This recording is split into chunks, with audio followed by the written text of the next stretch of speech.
નર્મદા જિલ્લા સહિત રાજ્યમાં અનેક જિલ્લાઓમાં ચાલુ વર્ષ માટે મનરેગા યોજનામાં અલગ અલગ કામો માટે ટેન્ડર પ્રક્રિયા ચાલી રહી છે, જેમાં ટેન્ડરો મંગાવવામાં આવ્યા છે, પરંતુ આ ટેન્ડરોને લઈને હાલમાં વિવાદ ચાલી રહ્યો છે, કારણ કે ભરૂચના સાંસદ મનસુખભાઈ વસાવાએ રાજ્યના મુખ્યમંત્રી ભૂપેન્દ્ર પટેલને પત્ર લખ્યો છે અને તેમાં મનરેગા 2024 ટેન્ડર પ્રક્રિયામાં મોડેલ ટેન્ડરમાં નિયમોમાં ફેરફાર બાબતે તેમને જણાવ્યું છે।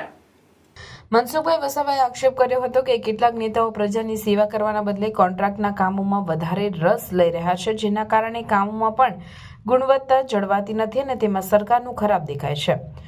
મનરેગાના કામોમાં તમામ જિલ્લાઓમાં સરકાર દ્વારા આપેલ મોડેલ ટેન્ડર મુજબ ટેન્ડર બહાર પાડેલ છે, પરંતુ કેટલાક જિલ્લાઓ નિયમોમાં ફેરફાર કરી છેડછાડ કરી ટેન્ડર પ્રક્રિયા હાથ ધરી છે, જે ખરેખર ખોટું છે।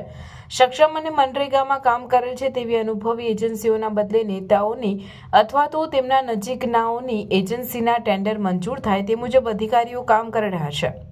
નર્મદા જિલ્લામાં પણ ઉપરોક્ત વિષય બાબતની લેખિત રજૂઆત સરકાર તથા જિલ્લાના અધિકારીઓને કરી છે। કેટલીક એજન્સીઓએ 40 થી 50% નીચા ભાવ ભરેલા છે, મટીરિયલના બજાર ભાવ કરતાં ઓછા ભાવ ભર્યા છે।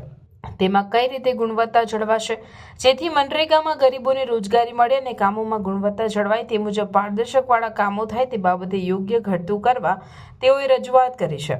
મનરેગામાં ભ્રષ્ટાચાર થયો હોવાનો આક્ષેપ સાંસદ મનસુખ વસાવાએ કર્યો છે અને તેમાંય તેમણે નર્મદા જિલ્લા વિશે પણ લખ્યું છે, ત્યારે આ પત્રને લઈને નર્મદા જિલ્લામાં ભારે ઓહાપો મચી જવા પામેલ છે।